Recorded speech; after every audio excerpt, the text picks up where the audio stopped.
so funny. Didn't just, oh, y'all's boneless claps just aren't cutting it. Come on, boneless. Alright, cool. Yeah, go ahead. Start us off for Zach. So just name, how long you've been in business, and position, please. Alright, so I'm Zach. I've been in the business a little over a year now. I've been open in business since the end of August, and I'm a 5G owner. Woo!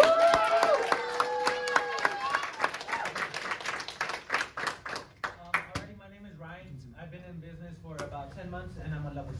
Woo!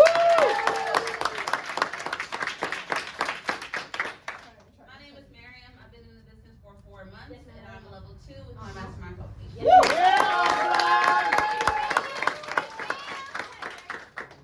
Hey everybody, my name is Trey. Hi.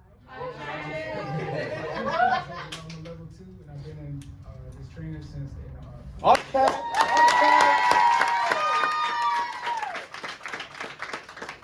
Hello, I'm Alexis. I've been in the business exactly 1 year. Yeah. I've been in business since September, so 2 months. Woo! Victoria, I've been in the business for 6.5 months, and I'm assistant manager. Yeah! That's right. Hi guys, my name is Rian. I am a level 1 pushing level 2, but Danny and Alexis are so gracious to allow me to be up here because I do have a second gen. And yeah, I've been in the business for 7 months. Come on.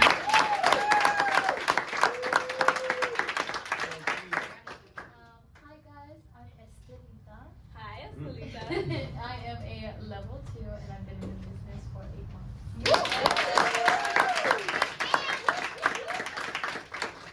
Hey guys, my name's Hassani. I am an assistant manager. I've been in the business for a year and a half now.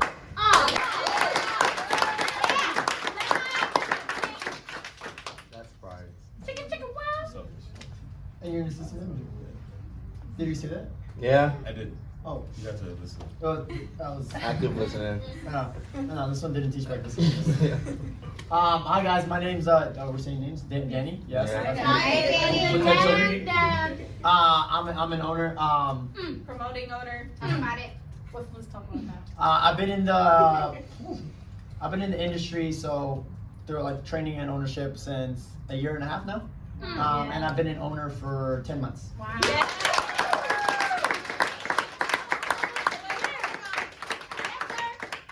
Big pockets.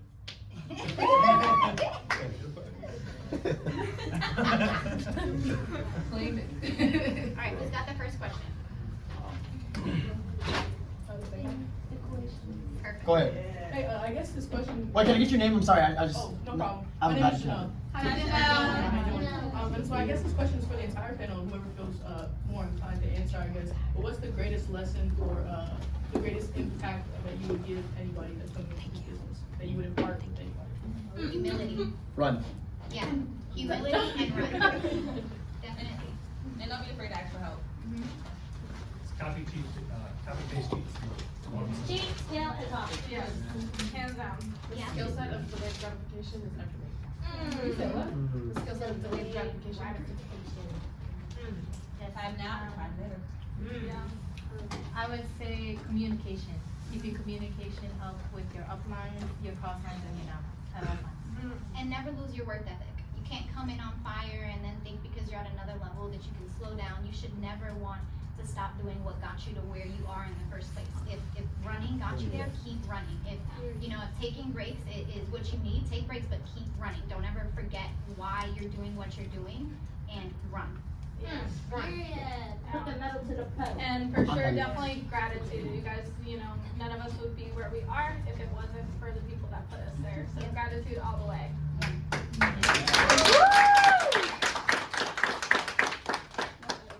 I got a question for Alexis, Zach, and Danny.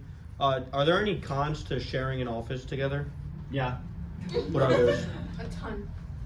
There's no pros. I'm just kidding. Yeah. Now I'd love to know. Any cons? Tell us. Any cons? Please.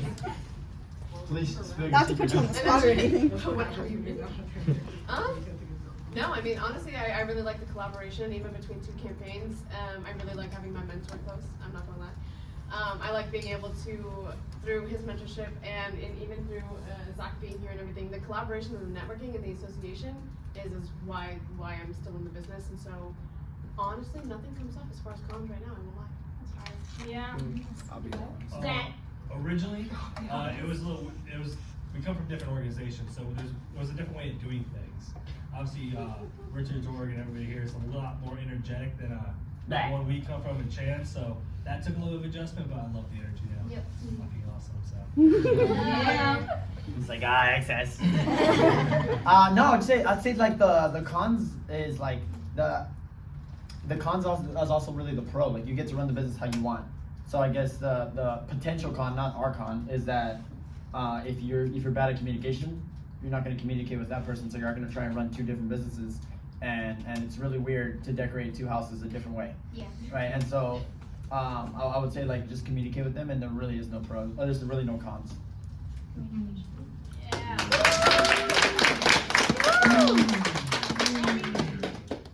I think there is answers. Hi, I'm Jackson. Hi, Jackson. My question is to anyone who wants to answer, what brought you to this opportunity and what was the biggest struggle you had? And Indeed ad.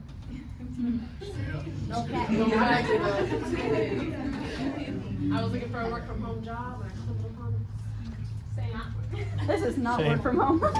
Exactly. For me, I had just finished my bachelor's in psychology and I was trying to get into psychology and realized I couldn't do anything with it, so it was like useless. I spent all this money on college. I was working towards my for real, and I was like, yo, this is crazy. Like I'm spending so much money in debt, and I'm not making none of it back. So I started looking for opportunities in marketing, and I came across this. And to be honest, I have 5 kids. I'm a single mother, right? So for me, when I go to work, I come to eat. And so you're telling me that I came here, right? And I'm getting an opportunity to tell you how much I'm worth. So the first time in my life, somebody is not giving me a paycheck saying, this is what you're worth. I'm telling you what I'm worth. So now I'm telling you what I'm worth. I'm coming home and I'm gonna feed all 5 of these babies real good. And that was my mentality through the whole entire thing. It was every day looking at them, knowing that I was the only one providing for them, and knowing that I just spent so much money, and that I lived in a world where they told me I needed this education to do something, and I walked into an industry that changed my mind state. And because I was adaptable, because I was hungry, because I was determined, and because I knew who I was providing for, I had my why intact. I took it and I was like, word, I can make 6 figures. Word. And nobody was gonna stop that. Not even like, not the good days, not the bad days. You know, like Danny said yesterday, you can have bad moments, but you can't have bad days.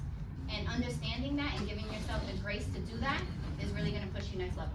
Girl. You better talk about it. Yeah, so for me, I'm just where did she get the mic? I don't know why you sound like Pitbull. It's a robot. Mr. 305. So what brought me to the business, what attracted me to the business.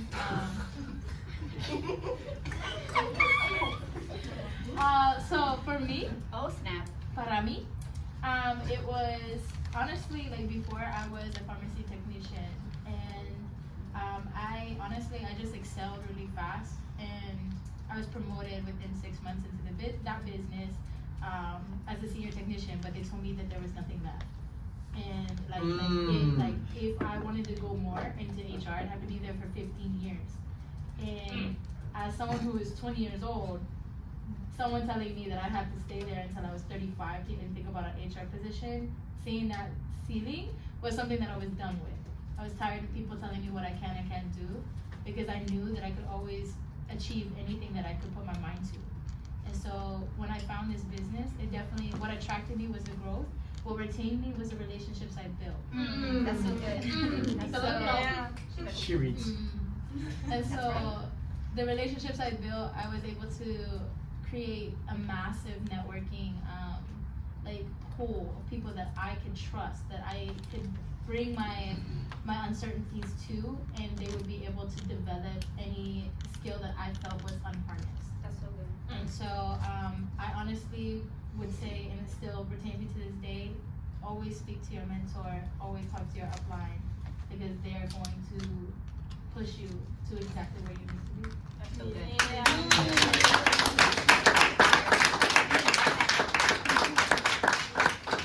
I got a question for Danny, Alexis, and Zach. What do you guys do for retention on recruits, new hires? Run. What's up? Run. Run. What would you say, Alexis? So what do we like to do for retention? Run. Yeah, like Like ask on any- new hires? Like as they come in?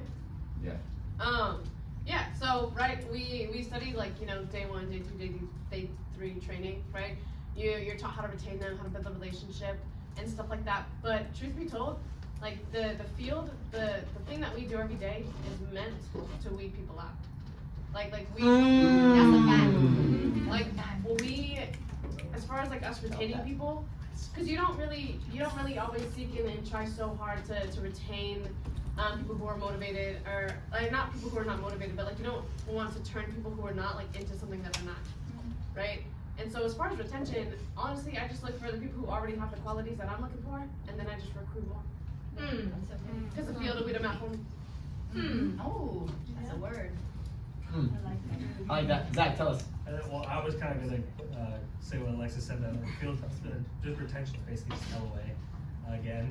But you can't replace time spent with your team outside, even outside of the office and work stuff like taking the dinner, taking the breakfast, just get them coffee for 5 minutes.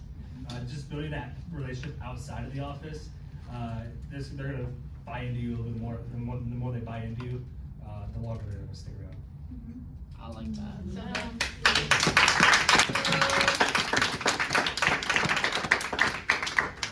So my question is for Danny, with you were parents to be the youngest, and there's a lot of young people in this office, so where do you say your control comes in at?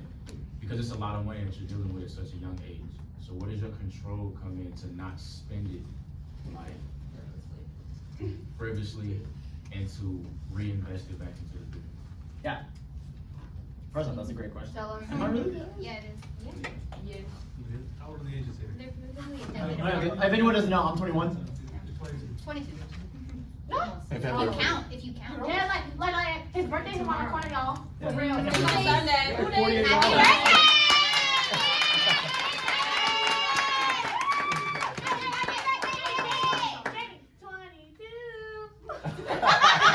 Happy birthday!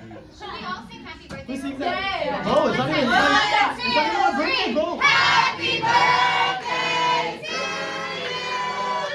Happy birthday to you. Happy birthday, dear Daddy. Happy birthday to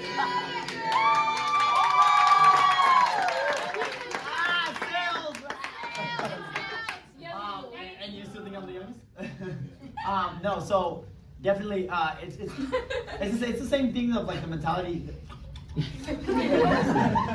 the same thing as like the mentality you have going through the business, right? Like, you got to decide to be an owner in the training, not when you're in ownership. Right. And I tell this story a lot, and when I say it, it's like I could either look at my friends who were losers and be the sixth one of my friend group, and when they invited me out to party on Fridays, right, like I could go out there and then be dead for Saturday's meeting, or I could just invest myself for 6 months or 8 months or more or less, and then now like their Friday nights are my life. So it's just like I think what helps me reinvest it back is that they look forward to weekends and I look forward to coming in here because I determine who I want to work with every day. That's right, Harry. I have a question. This question is for Danny, Alexis, and Zach. How do you train someone or mentor someone that's like the opposite from you? Someone who's not as motivated as you? That's an assistant manager question. That's so. I guess Victoria. Victoria and Hassan and I'm Miriam pretty can sure we definitely. had this conversation on the phone, didn't we, last time? Yeah, I remember. We did. So my advice to you then, and my advice to you still now, is that you need to do some self-reflection on you. Honestly, because you are the thermometer in the room. And you can't blame somebody else for what you're supposed to be projecting onto that person. So if you first and foremost, you need to have the conversation with the person that you're training and ask them, how do you want this? How do you take this? But then you take what you analyze from them on their behavior and you say, hey, look, when you did this, this is how it came across, this is what I think that you need to work on, and this is the goal that we're gonna make so that you can implement that. And then you have another critical conversation with them in a week or two, and you follow up with them. But you first lead from the front, and you make sure that whatever you're telling them is credible information because of what you've already put yourself to be out there and how you've presented yourself. Because you don't always need high-hitting days, but you always need high-hitting attitudes, and you always need to work, walk in the middle of the circle. People should, when you are absent from your office, know that you are absent from your office. It should be something that's missing. They should go, where is Sharon? Because it's just not the same in here. And when you have that presence, people can respect what you're saying, because you're credible. So you hear me? Some self-reflection, sir. Thank you. Sure. All right. I just want to make sure. Repeat your question real quick, just so I can make sure that I was just basically saying, how do you train or mentor someone that's like the complete opposite from you? Okay, that's who is not as motivated as you are. Yeah. And how do you like try to push them to be? Yeah, that's funny. So if you haven't heard this already, you'll hear this. I love your song. Yeah. Me too. You'll hear this in this program at one point, but whatever your biggest strength is will always be your team's biggest weakness. Reason why is because a lot of your biggest strengths, you're 20 however old you are, this has came to you naturally for years now. So to teach someone that's the complete opposite of you how to be like you, something that comes naturally, it's extremely hard. But once you figure out how to teach that person how to be, it becomes a lot more simpler. And look, in the process of you teaching them, you might not know how to do it in the moment, which is why the pool of the amount of people that we work with is so large. Because look, I know most of my guys and girls on my team, they're not gonna have such a strong mentality as me, because I was like born with this, like this is how I was raised. So I delegate them to people that had a similar struggle in the beginning, that learned how to get a stronger mentality so they could teach them the same way. Because I'm just gonna look at them, they're gonna come back and be like, hey man, I had this one credit fail. I'm gonna be like, what are you talking about? Like, I'm gonna lose my attitude, because that just comes naturally to me. But if I delegate them to someone like maybe Alec or like Arnold or whoever the case is that's on my team, that they had that same struggle in the beginning, and then after they picked up and learned how to not lose their attitude, or how to, whatever it is that they need to work on, whatever the category is, I'm just gonna delegate them to them. And then they just come back to me when they're ready to rock. Networking. Make sense? Fire. Cool.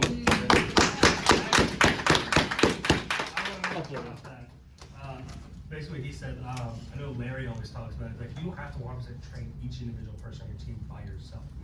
There's think about how many different owners there are in the business, or different assistant managers. We have a couple hundred offices throughout the country. There's gonna be someone with a similar background to that person that you can connect them to, that's gonna get them hooked in, maybe we'll point you in the right direction of how to train them. So you don't have to do it by yourself, just look for different people to help you out with that. I like that. Yeah.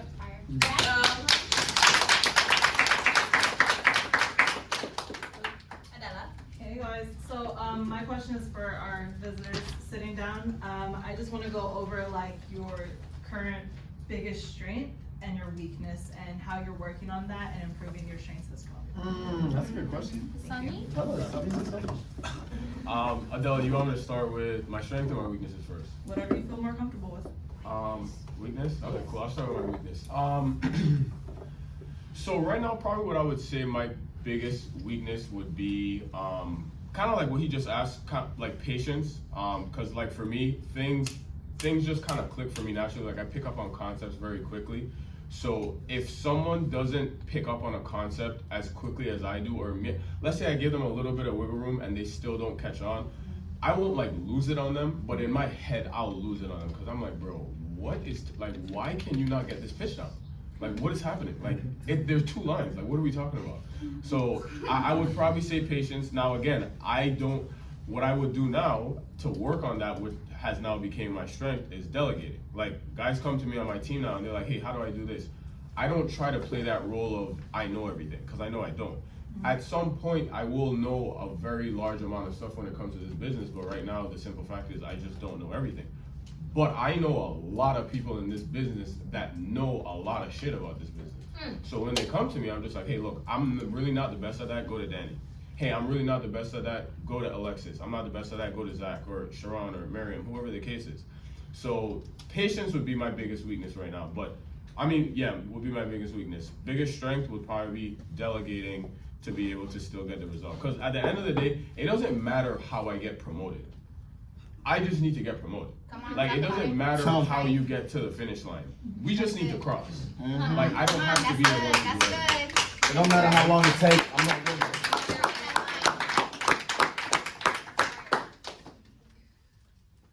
My biggest weakness, and Chang told me this when I was visiting her office, so I believe it. So Chang. Yeah, she said, you know, Victoria, your biggest problem is that you mother your team, and you mother your staff, and you give them a little bit too much. So for me, I'll try to save you. Before you fall, I'll be like, got you. And that's a good thing, but it can also be a bad thing when people take that for an advantage. So my biggest weakness is giving a little bit too much and not allowing them to fall, because I'm doing an injustice or a disservice to not let you fall. Because if I don't let you fall, you don't know how to get back up. I saved you, and if I save you once, then I'm expected to do it all over again. So sometimes what I'll do, like in that case, and what I'm learning to do because of it, is step back and watch you fall. Like I'll be like, hey, I don't think this works. This is how I would do it. This is what I think you should work on. But I'm gonna let you try it for the day. And then tomorrow we're gonna talk about it. And if you fell, let's talk about how we can work on getting better. But and that's my biggest weakness. And then my biggest strength, I would probably say, it's just my work ethic, just because I know what's on the line. So for me, when I come to work, like I'm not just here to be here. You know what I'm saying? And I will do anything. You have a big why behind you.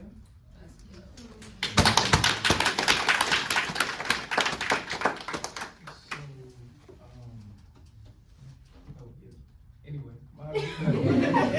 my biggest strength would probably be communication for sure. I communicate with everybody. It comes natural to me. So to be able to like train introverts in my team and show them how to communicate, especially with like make 5-minute friends at the door, can be hard. But I'd say that I've been doing good at it because I've trained a couple people and showed them how to. My weakness at this moment, I know that we can improve on anything, so I wouldn't say I have any, but I'd just say probably networking. Cause like, at times, I don't really ask for help. I like to figure things out on my own. But I've gotten better with that by actually networking with Estelita and a couple other people, so that's been helping me a lot.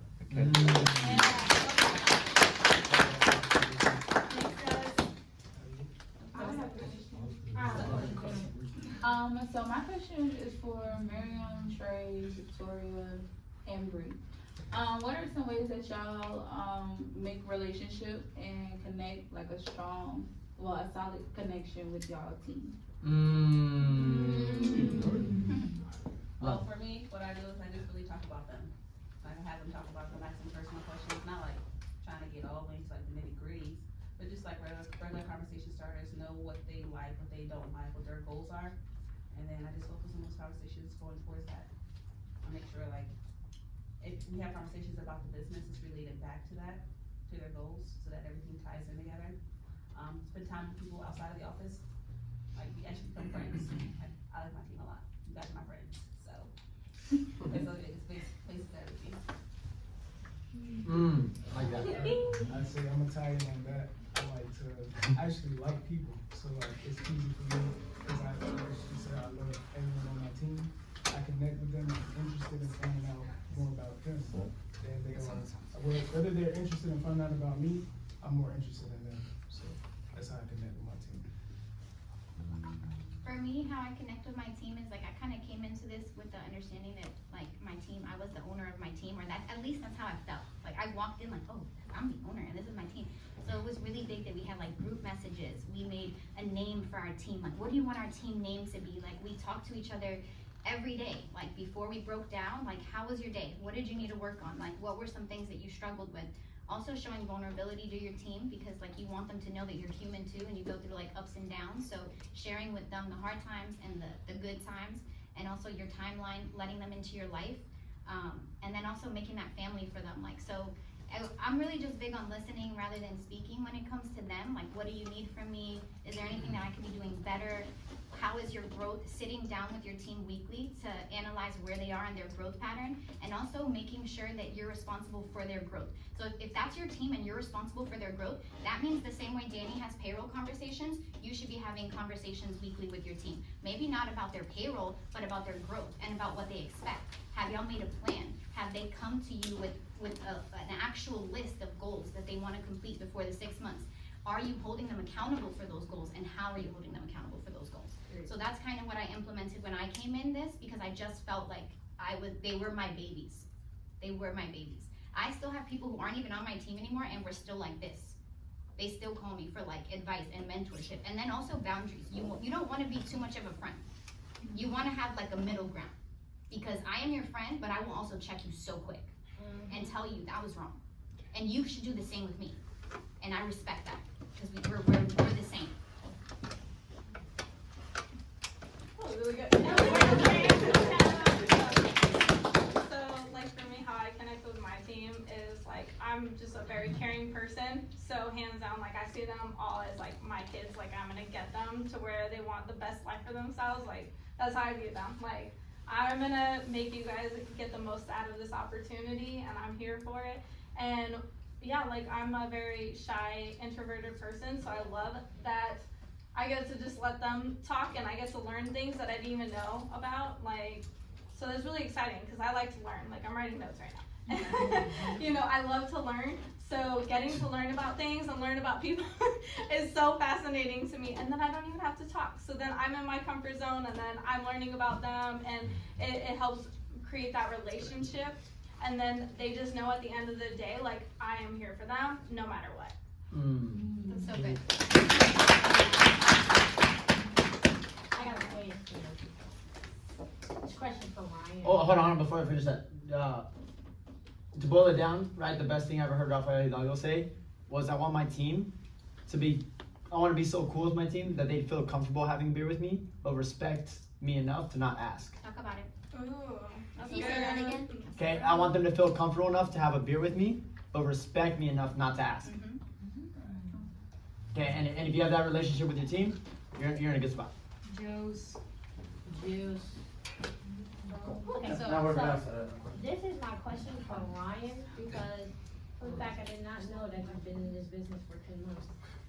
So like what pushes you to keep going, knowing that like you're a level 2 and you're 10 months into your business? Because like everybody goes at their own pace. So like personally for you, because I would just like to know for myself, because we're close, like what kept you going?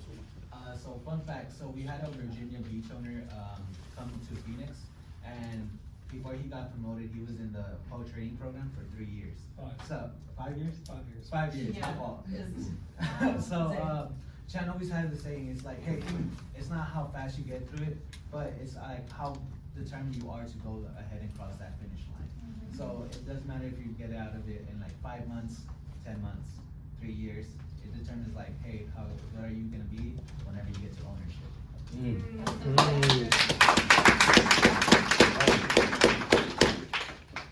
So with me being in my second week, there's a lot of like frantic thoughts freaking out, trying to figure out where I want to go and other stuff like that. What is any of your guys' advice on how to make sure that I'm accountable for myself and for my growth if other people aren't? Read. You'll always be accountable. Read. What is that, roller coaster entrepreneur, whatever?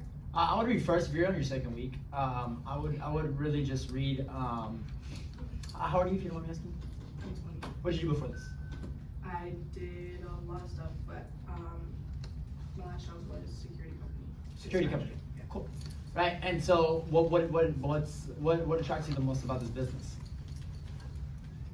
It's a great opportunity, and it's more realistic in comparison to, because I did door knocking for solar. Okay.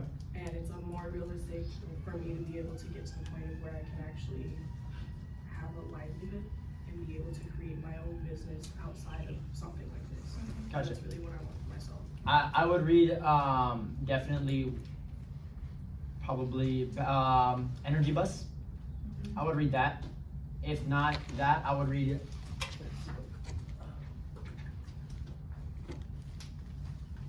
Think and Grow Rich. That's the one I was trying to think of. Okay, Think and Grow Rich, because you're 20 years old, So someone, if they haven't already, is gonna come by and tell you that they're lying to you. No 20-year-old runs a business, and they're 100% true. A 20-year-old doesn't run a business, right? But a 20-year-old who's able to read and conduct themselves and express themselves and talk and act and produce some like things older than themselves from reading is what allows them to run a business. And so if you're in your second week, the frantic thoughts would be, don't get too hung up on ownership, right? Get hung up, like there's levels for a reason. So many people look at the finish line that they trip over a crack in the road. And so don't focus too much on the finish line if you're barely starting. It's the same way I tell like my guys, like, hey, don't worry about qualifying if we haven't even started door knocking yet. Like, go out there, focus on getting 5 phones and getting on the board before 3 o'clock. And if you get on the board before 3 o'clock, get on the board again before money lap, right? And so what's really cool is let the field teach you, right? Like let the field stretch your humility, and when it does, just talk to your upline. That's so good.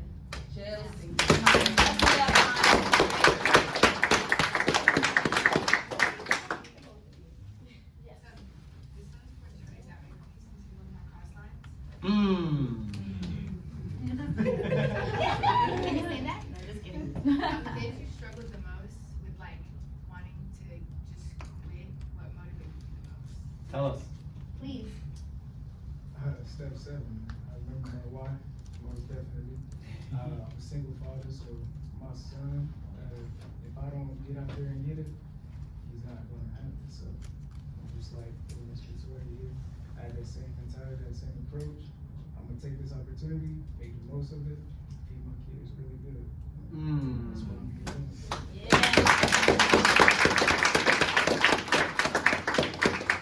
And if you don't have kids, right? Because do you have kids? No. Cool. No. 5 people up here have kids. I would say, what Trey's really saying is like he's attached to something bigger than himself, right? So find out what your upline's goals are, ask them about their goals, and attach yourself to a vision, because it's really easy to quit on yourself. It's really hard to quit on a team. Wow. Okay. That's good. Let's go, Danny. That's Yeah, good. that's good. Yeah, that's good. Yeah, Danny.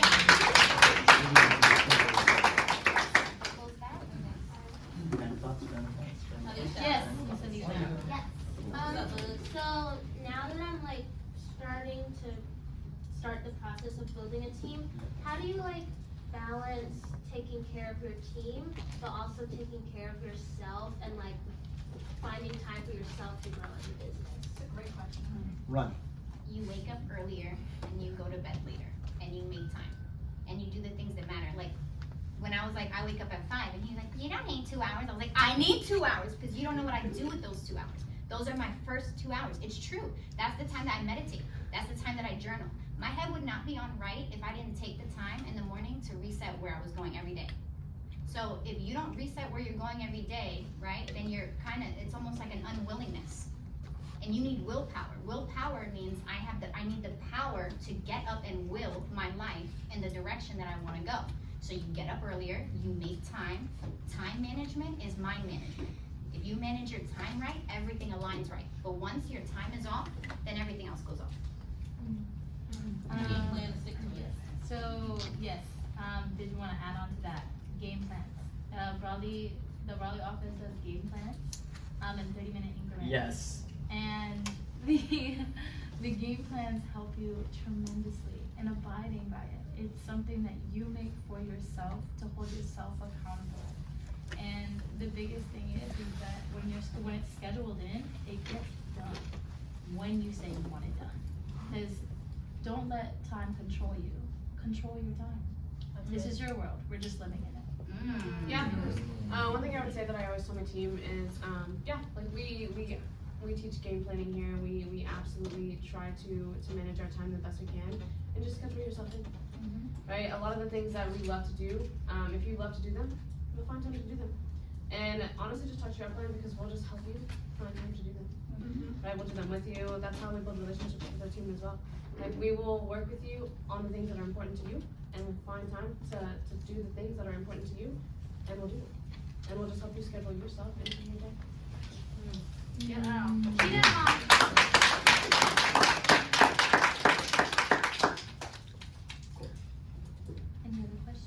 questions.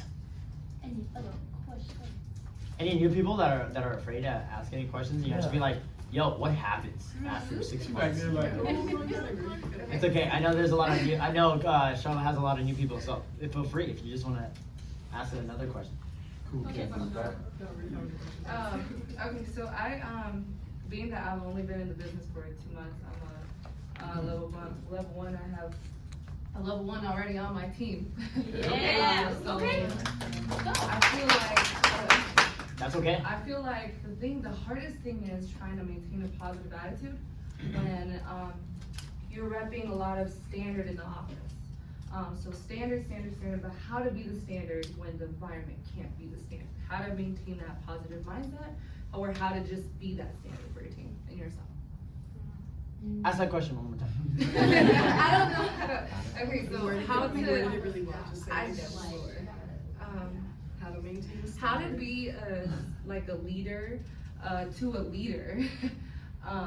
Maintaining the standard every day, but hitting the goals every day for not just yourself, personal growth wise, not just in the business, but also showing everybody else that you are the standard, that everyone can also be the standard in the office. So how did you guys hold that standard for not just yourself, but for your team?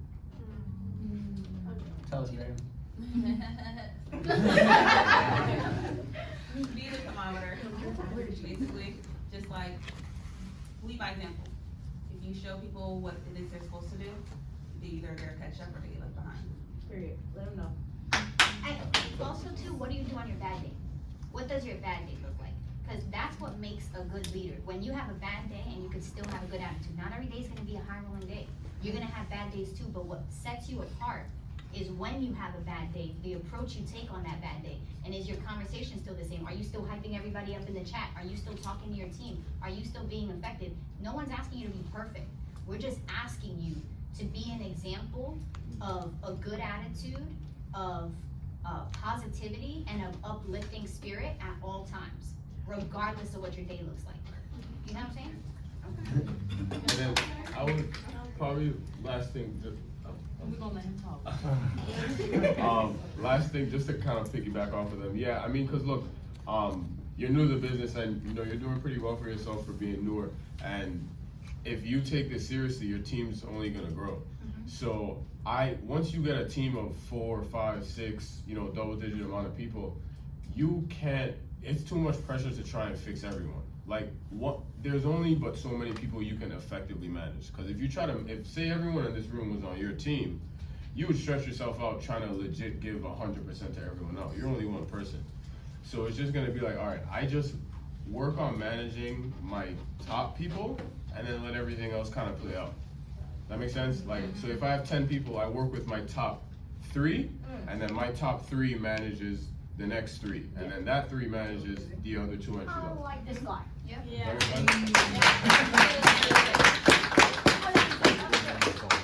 That's Danny right there.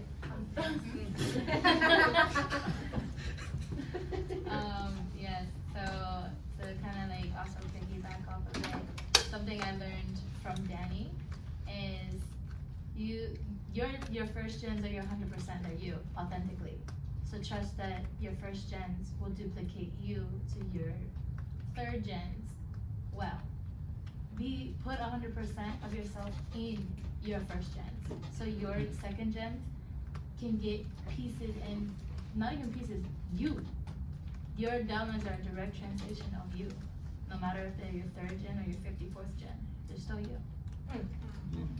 Yeah.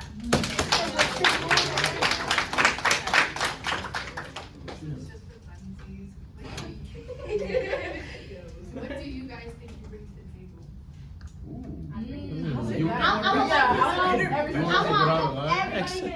Okay, first, Danny. What do you bring to the table? Excess. No, I think I bring to the table, like to the business or like No, to just a table. anything. My appetite. No, I think like one of my people always ask me like, what makes you you? And I think what separates me, or at least what elevated me in the business when I was going through the training, and I think what still continues to elevate me, is like my application of feedback. Like I wanted to be the first person that when Richard wanted to change something, I was the first person to say that. I was the first person to do that. I was the first person to try that. I was the first person to succeed with that. And so it's really funny because we're always so hung up on like hearing the right information. But if your mentor, think about it like this, right? If you do really good and you get promoted, you win, your mentor wins, and the client wins, right? So why would we give you bad feedback? Why would we give you bad mentorship? Why would we give you the worst advice? Why would we send you to a territory where no one wants water or no one wants internet, right? And so I just genuinely 100% trusted my mentor that everything he said was right. And when you trust your upline, that unfaltering trust, everything's right. So it's not so much of what they're saying is right, it's like how much do you believe that it's right.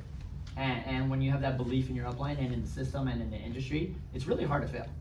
Because we have awesome clients. Okay, like how many people here have internet? Raise your hand. How many people here have drinking water in the last year? Okay, so we have clients where 100% of the people are potential customers, right? We just need to have the best attitude to talk to 40 people a day, if not more, and do that for 6 months. That way we can go and live a life that should be lived, not working, but actually impacting people. I want to piggyback off of that. I'm gonna go next. I don't know if we were gonna go in order, but I'm gonna go next.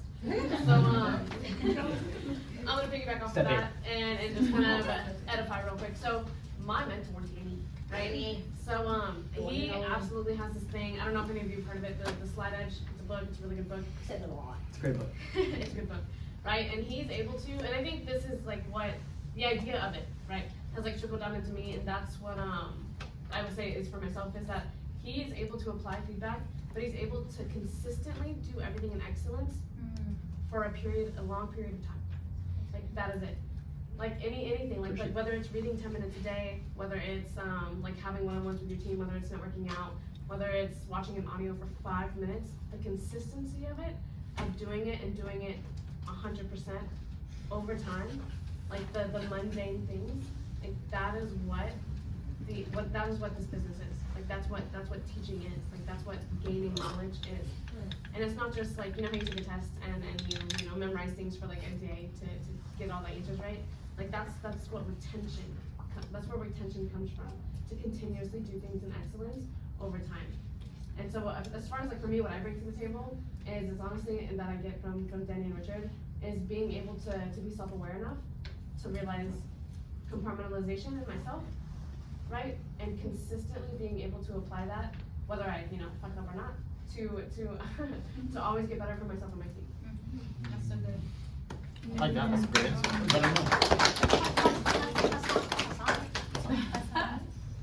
Nestle. Yeah, probably what I would say. Yeah, I guess people ask me sometimes like how do I like work so much? I guess that's probably what I've been known for. Like just working hard and not like a crazy amount, but just being efficient. Like there was a point in time where like I was very, very, very bad at the field, like for a long period of time. So I was like, all right, you know what, screw this. I'm just gonna work 100 days straight, Sundays included, until I make $1,500 every single week for a month and a half straight.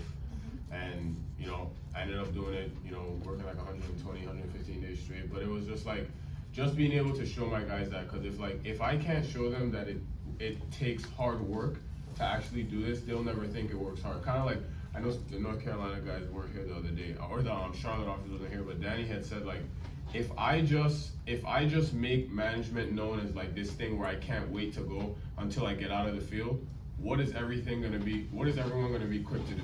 Right. Try to get out of the field. So I don't want people to think like I'm just trying to get to management so I could like kick my feet up on a desk and post in a group chat, hey guys, go out there and crush it. Like I wanna be out there with you guys. So I'd probably say work ethic and just like being that example, like kind of like what Miriam said, like if I need someone to do something, I have to show them how to do it. I have to. Like it's always crazy to me sometimes, like I meet parents that say like, they tell their kids like stop cursing, but they like curse up a storm in the house. I'm like, where do you think they got it from? Like they learned it from somewhere. They're brand new to this world. So I just think like just being that example to them and just like being that work ethic is probably the biggest thing that I would say I probably bring to the table. Period.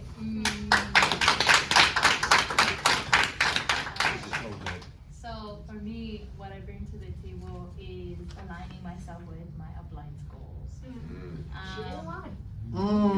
If any of you guys have read Alexis's goals, her word of the year is empowerment. And I have decided that I'm going to completely embody empowerment. Every conversation I'm going to have is always going to be one where I empower those that I talk to. And so really just allowing myself to really push for my upline. I want my upline to be a promoting owner. I want my upline to be an RC. I want my upline to be an NC. I want her to achieve her goals. And the biggest way that I'm gonna make sure that that happens is pushing for my own goals as well. So really aligning myself with her.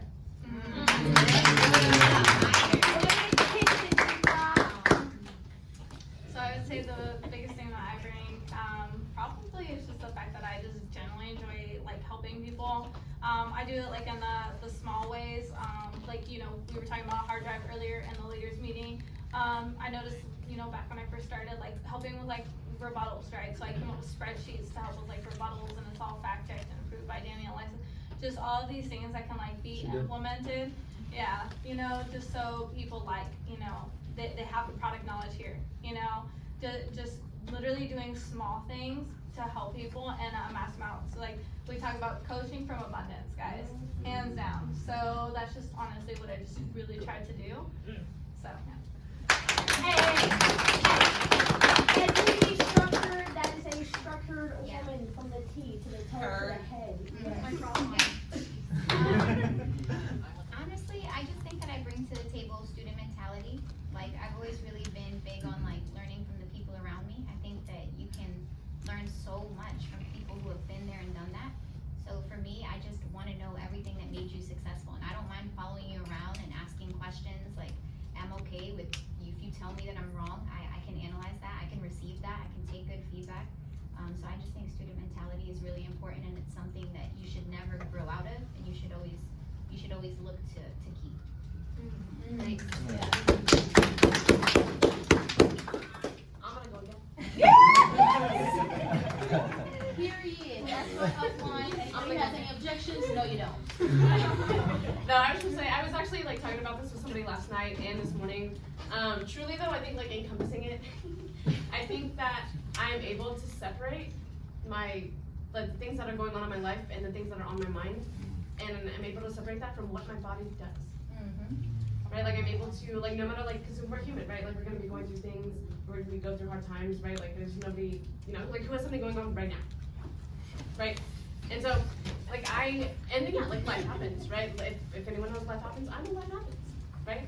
And so I think it's the real ability to separate like that from the fact that I can control like my vocal cords and what my body does and what my facials do and what my and like what my you know tonality is, what I do with my body. Like I'm able to go to the door and do my job no matter what and no matter what's going on, because like if you put it into simple, that's why we teach things so simply, right? Like tonality, it's a skill set.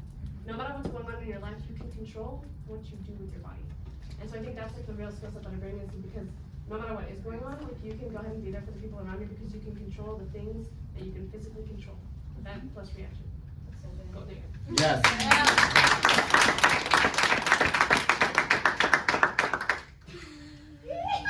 You need to frame that. You need to frame that.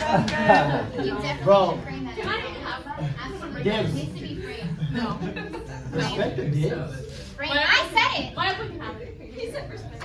I'm visiting. Me first. Show the audience. Yeah, show it around.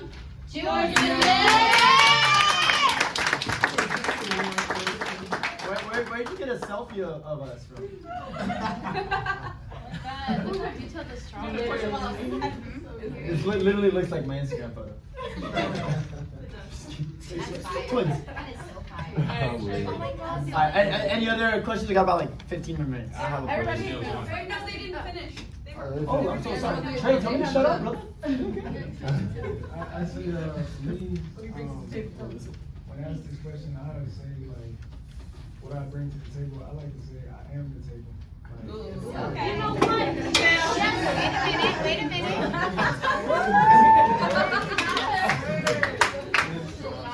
Fire. All I mean by that is like, I'm grounded. I got all my feet on the ground. Okay. Solid and feed everybody. So what I think I bring really to answer that would be perspective. Because instead of saying, oh, this doesn't work, that doesn't work, if that's wrong, this is right, your perspective can make everything right. So it's like trying something 1,000 different times till we get it right. That's what I bring. And grit, who knows what that is? Yeah, come on, tenacity. Yeah, exactly. Being able to just push through no matter what, and being logical instead of emotional.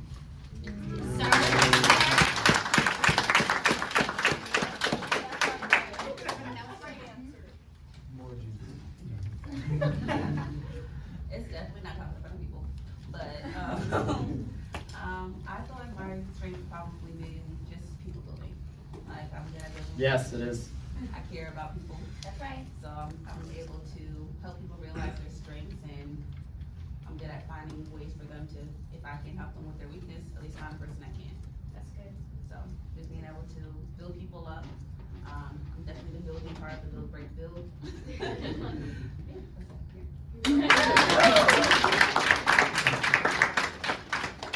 Alright guys, so what I bring to the table is positivity. I always want to be like the most, not the most energetic, but like the most one in the room. If I'm saying that right.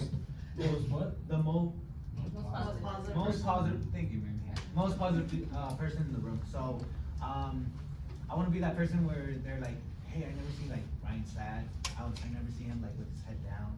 I want to be that person that just gives like, you look at me and you smile. So that's what I You got for me, Ryan. So you look at me? I kind of want to go off what Trey said there because I love what he said that he brings the table because he is the table. And one thing I want to go off of that is there's two things that every single person up here brings, and that's their own unique experience and background. So, and that is your table. That is what you can teach and mentor off of. But for me, to answer your question directly is, I like to say what I bring to the table is I'm extremely honest and transparent. Like, I don't talk any fluff, I just tell you straight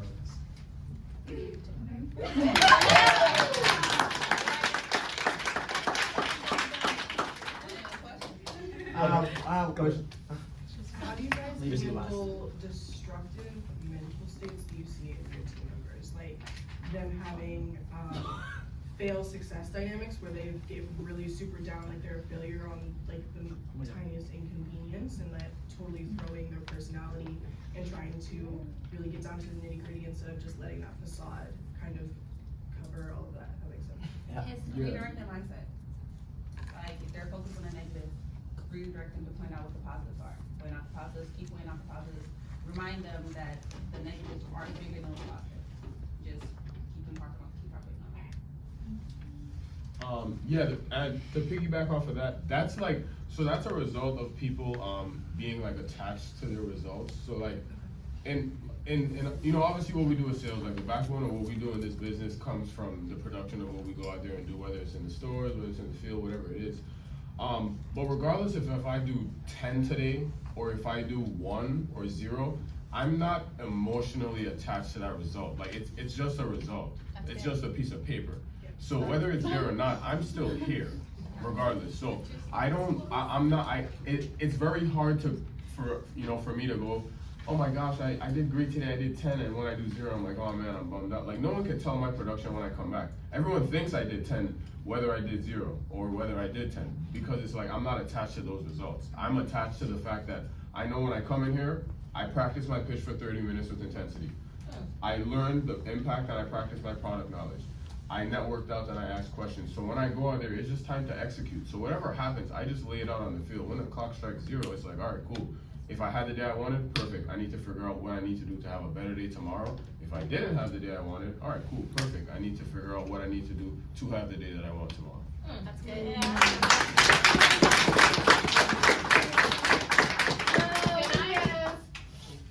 I was gonna say, can I be like Yes. Danny, can I be brutally Bro, I think that's I okay like because I wanted to honesty. be brutally honest, but I wanted to be the nice guy today. I like so. honesty. I'll be brutally honest, right? It's not your job nor obligation to build somebody into something they're not. Don't get me wrong, you have to encourage them to direct the mindset. But if you just hire 5 more people who are leaders on their own, then they're gonna So either good. associate themselves with those 5 people and be the 6th, or they're gonna fall off. Yeah. Recruit more leaders. It's really good. Yeah, I like what he said, but you should never be attached to your production. And honestly, coach from like. Don't be fearful of loss by your Yeah, don't be fear of loss by your people. There's a fine line between not treating your people like numbers and coaching from abundance, like you said right now. Because think about it like this: who has if you have one person, like I remember when I had one person on my team, I was like mothering them, like oh my god. Like you're okay, like okay, please don't quit. Like they roll a 0 and I'm like, I'll put your code in. Just don't go. Right? And now it's to the point where it's like, and not so much that I don't care about people, but when you have this mentality, like when you wanna walk in a room, you wanna dominate it. Right? Like no one's gonna trust someone with a low self-image. And I know that sounds extreme, but like you can read books that build self-image. Right. Right? Like you can read books, you can mentor out that builds your confidence. Confidence comes from just knowing what you're talking about. So if you know what you're talking about, you shouldn't have a low self-image, right? And so if you hire 10 more people who know what they're talking about, there's no self-image, right? Like your job should be getting people into running their own companies, not in the back room while people hear. It's so funny, right? Like I always say this, like the people who deserve the least of your time try to take up the most for it, right? And like babies cry for recognition and men die for it. Right. So it's like go to the people who are doing the work and don't give the babies too much attention. Yes, sir. I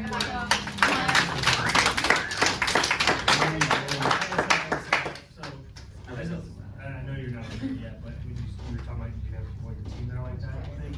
So like you gotta realize as a team leader, you're not a therapist. You didn't go to school for that. That's not your job. So what I always tell my people is you can't afford that. You can't afford to have a meltdown right now. You're in the field doing your job. You're building a team. You're doing all this other stuff. So it's just realize what your actual job description is. Because you don't have to take the time to.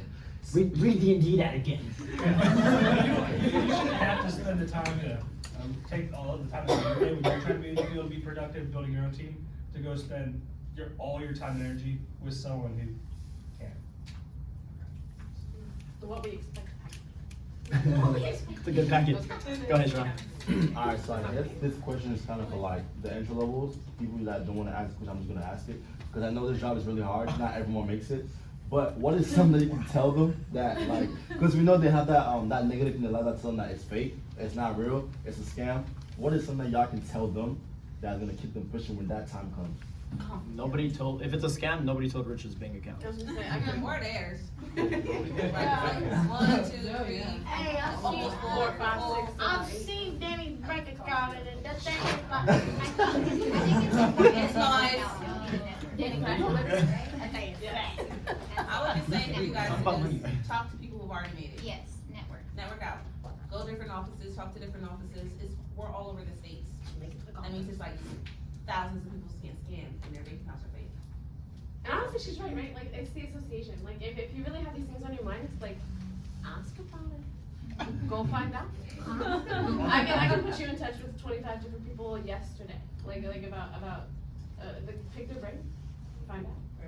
We make jokes about it, right? It's okay to be skeptical because all of us are here because we got through the skepticism. Okay, like if you, I tried to quit once, and I thought about it 17 more times. Okay, depending on the door I was at. And so it's okay, like just ignore. I was never afraid to tell it. Like I was like, Richard, like I wanted to quit yesterday, not gonna lie.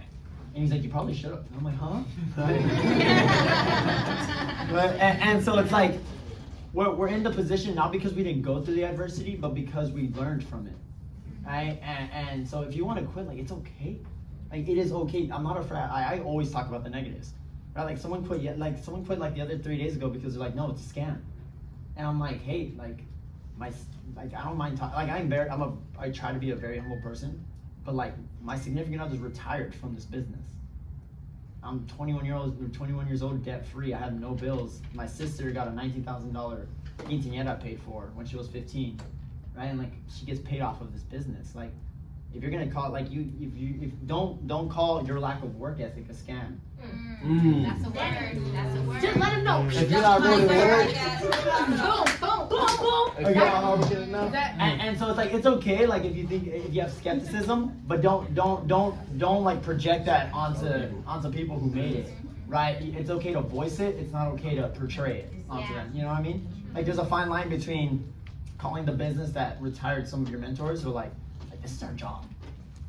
Isn't that pretty cool? Yeah. Right? Like so many of us get stuck. The reason why people think it's a scam, let me just tell you this straight up, okay? Because this is why I got stuck in today's production instead of tomorrow's leadership. Wow. Okay? Like I got stuck in thinking about the next door and not the next phase of my life.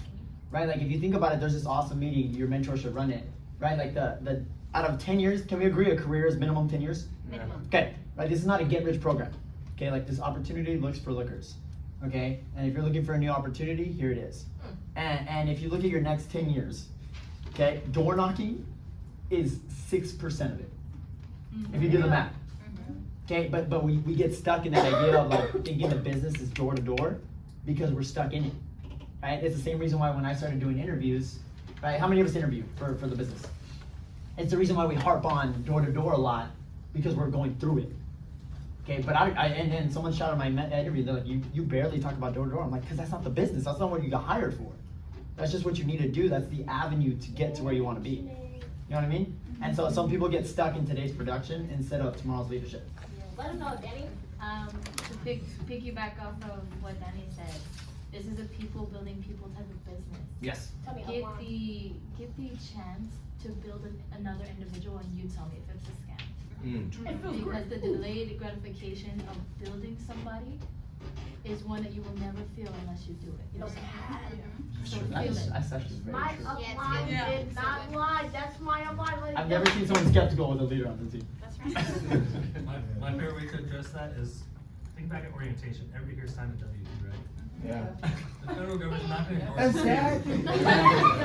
it. Actually, too, yeah, Ken Weinroth would say the exact same thing. He's like, I think Verizon and Nestle can afford an HR team. Who would say, hey, this business isn't legit. Like their legal teams is not like, oh, this is good. Let them rip everybody off. So my question is actually it's a 2-for-1.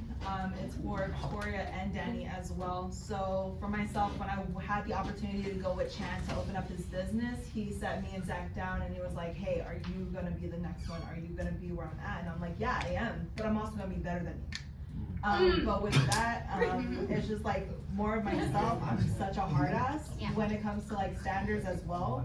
That like, do you ever see yourself? This is more for you. Do you ever see yourself too blunt, too transparent, too much of a hard ass? Is that beneficial or is that kind of like a con? And then for you, Victoria, since you have been in the Orlando office, you get to see Jose and Miranda working together as 2 owners, not just an owner and an admin. So is that also like, what do you see from their side and who is kind of like the hard ass, or if they both are, if they kind of share those qualities? Danny? Pretty good question. I think you gotta. It's the general versus the janitor. It's not much I talk. I'm very copy paste. I don't change my coaching whatsoever. It's the general versus the janitor, right? And like this one quote has changed my life forever. Because I used to be super intense. Like I used to be, it's you, and now I turned into like, hey, we need to work on this. Hey, we need to fix this, right? So like if you ever hear any good meetings, you're gonna notice great owners. They never say you, they say we. Okay, and it's because we're not talking down on you. Because the only difference between me and Kimani is that I hit apply, just 1 year before him. Like Kamani and me could be switching spots right away. Okay, if you would have found the Indeed ad just faster, right? So I never want to talk down on anyone, and so that's the mentality to get into. Now the way you actually attack it is general versus a janitor. Think about it like this: it's the same way if you heard like the hammer versus the velvet glove. Okay, and it's like the general invokes the spirit, but the janitor captures the heart. Okay, and what I mean by that is like the general is gonna push sales, but the janitor is gonna retain people. Yeah. Right? Like y'all know that coach that was in your face, like spitting, and like you can smell what they had for breakfast yesterday. Yeah. Right? And you can smell like their lack of Colgate. Right? And so like that got you fired up. But if they also didn't come up to you and know your story and know your heart, then you wouldn't remember that one coach that changed your entire life. And so it's like I can be a hard ass because I'm also in that room for 3 hours a day, every single day, talking to people one-on-one, listening to their hearts, right? And so I can push sales here and like grab Sharon almost by like the collar and be like, yo, it would be a disservice to your goals if I didn't get mad at you because you did 0 yesterday. But in there, I'm like, hey, bro, it's not about production, right? It's about building leaders. It's the people building people business. But in here, I'm like, yo, you better not leave without. Like, if you leave with 0, you're gone, right?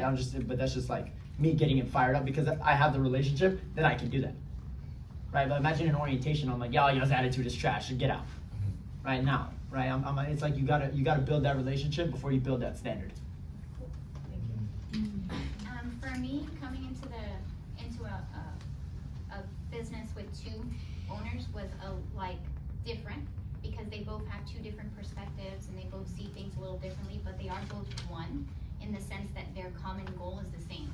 Now, like how you said, like you told them, like I'm gonna be better than you. Sometimes I think that, but I respect my upline so much that even in those conversations, I'm like, I thank you for this opportunity. Like, I'm so grateful that y'all have given me this opportunity for this position. And though I may not align with every one thing you do, I align with your overall goal. And because of that, we are in a position where we get to see Danny's office and Chang's office and Richard's office and our office and take the things that we love from each one and implement them in our own. So 2 owners is amazing because you get 2 different perspectives and 2 different viewpoints and 2 different things to grow from. Y'all have 3 owners. That's amazing because he can teach you something that he can't and she can teach you something that they can't. And so you have so many different perspectives. I would say take the things from your owners that you see are successful and implement them in a way that works for you. And you know what I mean? And just know that in doing that, you're creating your own blueprint, but you don't reinvent the wheel. It was more kind of like, because they're a couple, right? Sure. Like Dana and Great answer. Thank you. Tiwa, they're like admin, like owner and admin. Same thing with Danny here and Madison. But like, because you weren't there when they first opened up, right? No. But how's like the environment, their culture, as being a couple but working together?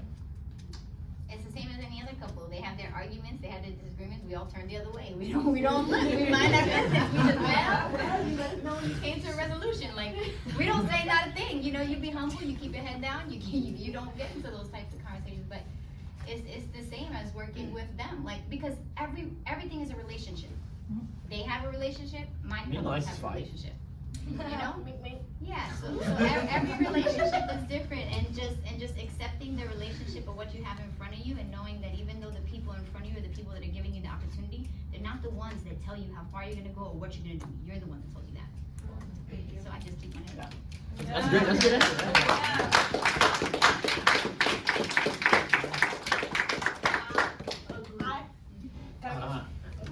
Anybody have any other questions? Because I know it's like the same like 6 people. Does anybody have any other questions? Anybody asking a one-time question? It's okay if you don't want to. Hey, I just want to make sure the opportunity's there. I don't like saying too much, but so everything, right? Who's your question for, Arnold? It's for everybody. You know, Steve, Donnie, and you. You seem to be like no bullshit, no. Yeah. So I want to ask this question, right? So with everything you see and everything you accomplish, right? How do you still stay humble? How do you manage your ego? Because it's a lot of accomplishment. With Michael Bay, I love him so much because with everything he has, he's so humble. But if you ask him a question, he just throws you off. He doesn't want to answer everything. So with everything you accomplish and everything you see, every places you go, everywhere you go, how do you still stay humble? Climbing up that ladder, seeing people under you, how do you still stay humble? Well, there's a 2 parts to that. The first one is this business. It's really cool. It puts us in a position to impact people because we were able to humble ourselves. Like it's very hard for some. You'll see some people who are really confident. Like I used to be a really cocky guy, but the field will humble you. Yeah. Like you walk for free for 6 hours, you're coming back humble. Okay, like it's really hard to have an ego then. But not only that, and it's people who can get through that, get into a position of management. But the second thing is like just always reevaluate your goals. Like I used to tell myself I'm gonna get off of the field when I'm at 15 liters. And then I'm at 15 liters, I'm like, okay, 20. Right? And then when I have this X amount saved in the bank, or hey, when I get Alexis closer to management, I'll do it. And then, okay, when I get 2 clients up and running, I will take a vacation and do it. It's like if you're the best in the room, you're in the wrong room. Right? And so it's like there's someone out there that's better than me. Like I want someone to look at me the way I respect Richard. Right? Like I want to impact as many people. Like Richard has 32 owners. 32 people went from an Indeed ad to their own company because of Richard's management, because of Richard's intelligence and him always working on himself. Somebody else was impacted. So if I live in my today's accomplishments, I forget tomorrow's standards. And so I just need to keep reevaluating that there's somebody out there that can be the next Alexis, that can be the next Ebony, that can be the next Zach, that can be the next Miriam. And if I look at my trophies, I might miss that person. That's so good. And for me, I'm just like, I'd rather you tell me the negatives about what I'm doing than the positives. Like, I don't need someone in my corner who is gonna gas me up every day. I need you to be honest with me, and also I am my biggest critic. I've always been that way, and I think staying that way is super important. Like, I might have a date, like yesterday, she's like, oh, you're doing great. I'm like, no, this is not great. This is not great because I know my expectation. I know what I'm expecting for myself. So what are the expectations you're setting for yourself? Reflect more on your negatives than you do your positives. Your positives are great, that's great, but your negatives are what need the work. So always look at the negatives. Remember that you got here, but the same way you got it, it can be taken from you. And when you hold something with so much value and understand that the thing that you're holding is precious and valuable, then you go at it differently. And I'm not trying to remain perfect. I'm just trying to fix the things that I know I can do better and really be transparent with myself and what I need to work on. To piggyback off of that, what are you gonna say? We have time for 2 more questions. Okay. To piggyback off of it, something that I learned from my upline and I decided to really embody it was I live below my meanings because there was a time in my life where I had no meaning. That is what being humble is. There is a point in time where, yes, there is a point in time where I was not able to lead another individual. That there was a point in time where I was not able to learn an individual and build off of their strengths. And this opportunity showed me that.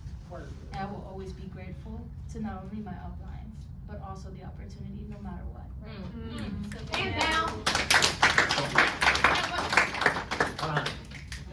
My question is for Miriam. Yeah.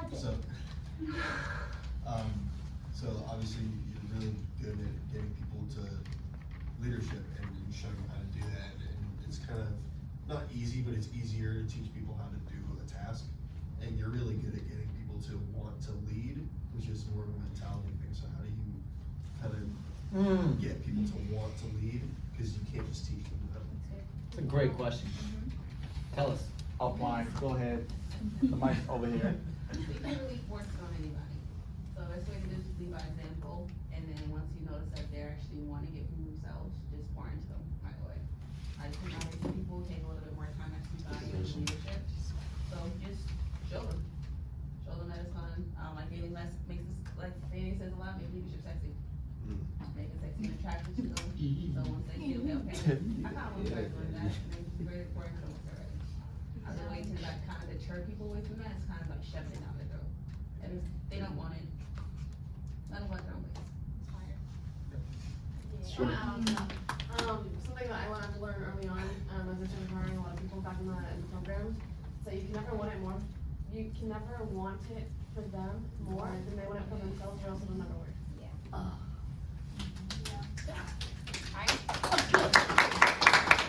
Last question.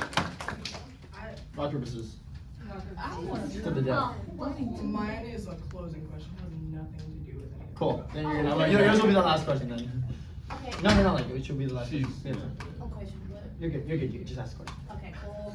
So this is not really for Short me. answers only. It's more for the entry level, just for those who don't want to speak up, as of right now, they're building confidence that they can go through the business. So my question for you to answer for them is what helped you guys when you guys were in the field, really learning how to delegate your systems and stress them to benefit you guys when y'all was in the field? Practice. That's Run. it. That's it. Cool. Great. So my question is, because we're so big on relationship building with our teams and stuff like that, how can we build boundaries with our downlines and uplines? Important. Yeah. Tell Yeah, you gotta tell them. Let them know what you expect from them and find out what they expect from you. Do not ever expect yourself out of other people without communicating that. It just ain't gonna work. Yeah. And set expectations, feasible expectations where you communicate so that there's like a direct, I know what it is that I expect out of you, you know what it is that you expect from me, my upline knows what it is that I need to grow, my downline understands what it is that they need to grow. You should write it up. There should be no margin for error. Absolutely. This is what I want. No gray area. I like people know how I like to communicate. How do I like to communicate? Urgent, important, and don't text him voice note. Right, so it's like now like you just tell, like it's so funny, right? But we're like, how do I tell them not to be late? You tell them. Don't be late. To be late. Hey, Yeah. we value, like we're give you a company in 6 months, so don't show up late. If so, communicate. Or Danny's will stop fucking with me. And like, do you guys know why it's audio messages? Because You you hear the know, tone. it's because you know exactly where they're at because you know that person. Like if they don't understand, you can hear it in their voice. Or if they're like discouraged by it, you can hear it in their voice. Like you can coach somebody because you know how they are and the way that they respond, how they're feeling about that thing. So you know if you need to communicate more so that they can get it. Or if you don't. Sure. That's great. Um, That's great. Always speak in facts and always break down the lie for them. Yes. And you will always have a better relationship with your downline. And set timelines too. Text around this time, text around Yes. I like that one. Yeah, most definitely. Like that one. Times. Don't break it down after 11. Yeah, contact information. Contact. Oh, cool. Yeah. No, we'll write that on the board, and then so when I come back, y'all can see it on there. Okay. Other than that, so what we're gonna do is we're gonna go on break. Okay. For it's 55 minutes.